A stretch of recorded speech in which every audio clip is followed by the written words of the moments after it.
안녕하세요. 1월 16일 화요일 큐티 가이드 시작하겠습니다. 오늘 말씀은 레아와 라헬이 좀 경쟁하여서 아들을 낳는, 자녀들을 낳는 그런 장면이거든요. 1번입니다. 언니를 시기한 라헬이 야곱에게 한 말은 무엇입니까? 이에 대한 야곱의 대답은 무엇입니까? 이런 말씀이 있네요. 라헬이 자기가 야곱에게서 아들을 낳지 못함을 보고 그의 언니를 시기하여 야곱에게 이르되 내게 자식을 낳게 하라. 그렇지 않으면 내가 죽겠노라. 하나님 하신 일은 참 오묘하죠. 야곱의 사랑을 모두 받았던 라헬은 자식이었고요. 야곱의 사랑을 받지 못했던 레아에게는 많은 자식들을 주셨어요. 라헬의 마음이 어땠을까요?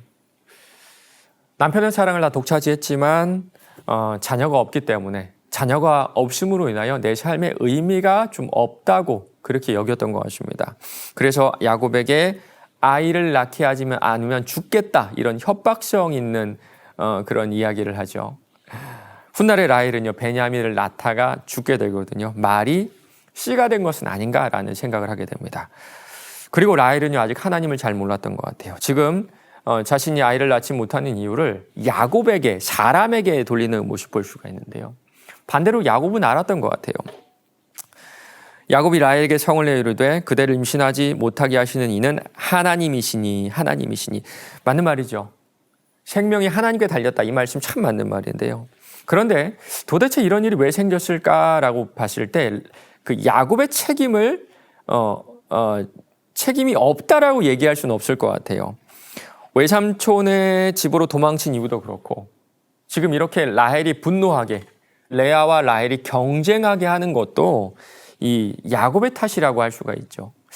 맞습니다. 지금 야곱은 하나님을 인정하기는 하지만 맞는 말이긴 하지만 자신의 책임을 다 하나님께 떠넘겨버리는 좀 회피성의 변명을 하고 있다는 생각을 지울 수가 없습니다.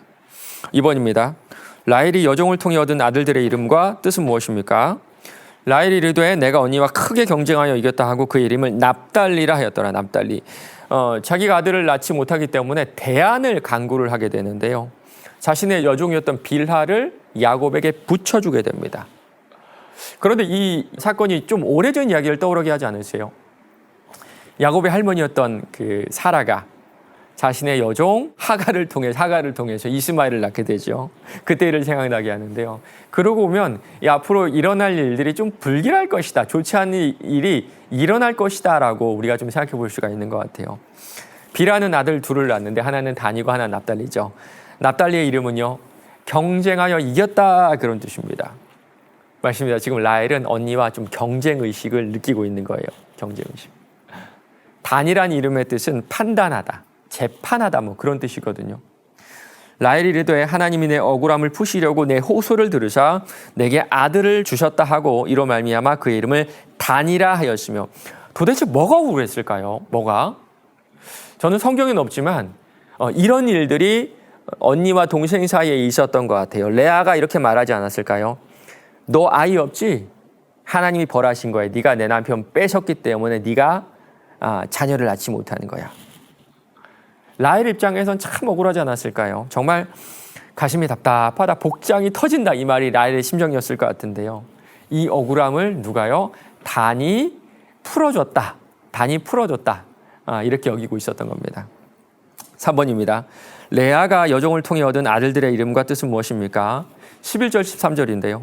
레아가 이르되 복되도다 하고 그의 이름을 가시라 하였으며 레아의 시녀 실바가 둘째 아들을 야곱에게 낳음에 레아가 이르되 기쁘도다. 모든 딸들이 나를 기쁜 자라 하리로다 하고 그의 이름을 아셀이라 하였더라. 레아는 네 아들을 낳고 출산이 멈춘 상태였는데 사실 뭐 아들 낳았으면 더 이상 낳을 이유가 없죠. 낳을 이유가 없는데 아마 라헬이 빌하를 통해서 자녀를 낳는 것을 보고 좀 자극을 받았던 것 같아요. 그래서 자신의 몸종 실바를 야곱에게 주게 되고 계속해서 아들을 낳게 됩니다. 남편의 사랑을 얻어내려는 이 자매 간의 경쟁이 갈수록 치열해지고 있어요. 아들들의 이름을 갓과 아셀이라고 짓죠. 갓이란 이름은요 행운이라는 뜻이고 아셀의 이름은 아셀이라는 뜻은 행복이라는 뜻이거든요. 행운과 행복. 그런데 자세히 보면 아이를 낳고 나서 하나님께 감사하거나 찬양하는 일이 없어요. 지금까지는 아들 넷을 낳으면서 낳을 때마다 하나님께 감사 찬양을 했었거든요. 그런데 지금 어떻습니까? 레아에게 가장 필요한 것은 하나님이 아니라 어쩌면 세상의 행복과 세상의 행운이 아닌가라는 생각이 들거든요. 도대체 무엇이 그녀의 행복과 그녀의 행운이 되었을까요?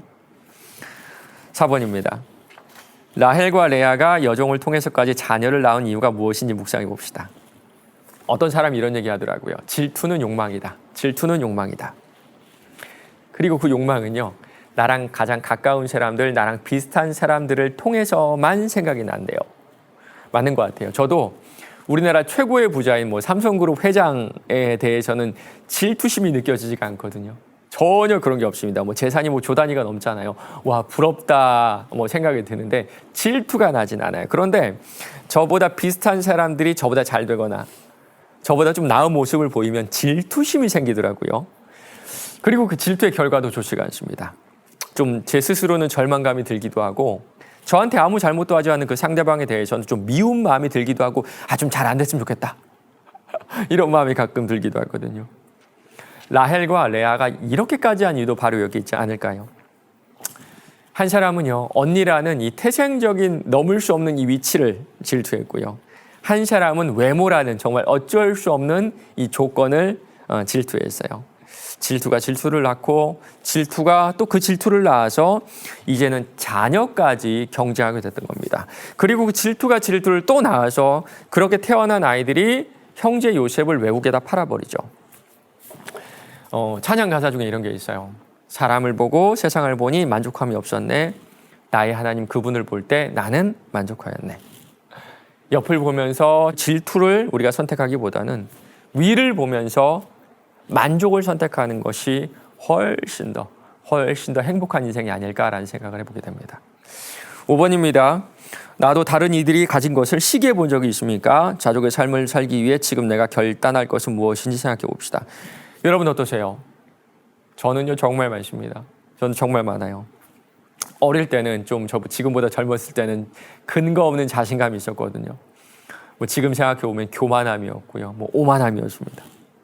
다른 사람보다 잘 보이고 싶어하는 그런 교만함이었는데요. 시간이 지나면서 어떤 생각이 드냐면 나보다 못한 사람은 없다. 가면 갈수록 그런 생각이 들어요. 가면 갈수록. 그러니까 가장 먼저 찾아오는 것이 자격지심이고요. 그 다음은 시기, 질투더라고요. 왜 나한테는 저런 환경이 주어지지 않았을까? 왜 나한테는 저런 능력이 주어지지 않았을까? 그런데 요즘에는요, 이런 생각이 들어요. 내 역할만 하자. 그냥 내 역할만 하자. 저만 특별히 할 수 있는 일이 아니어도 괜찮아요. 두드러지거나 남들에게 박수 받는 일을 하지 않아도 괜찮습니다. 그냥 내가 이 자리에 있으니까 나에게 주어진 일을 하자. 그렇게 생각해 보니까 제가 하는 이 자리에서 하는 모든 일이 되게 감사하게 다가오거든요. 두드러지지 않아도 좋아요. 박수 받지 않아도 좋고 무언가 큰 일을 맡지 않아도 좋습니다. 그저 이 자리를 감사함으로 감당해낼 때 자족함의 은혜가 찾아오는 것 같아요. 오늘도 우리 모두에게 하나님께서 각자에게 주신 자리가 있는데 그 자리를 감사함으로 살아내며 자족을 경험하시는 저 여러분 되시길 바랍니다.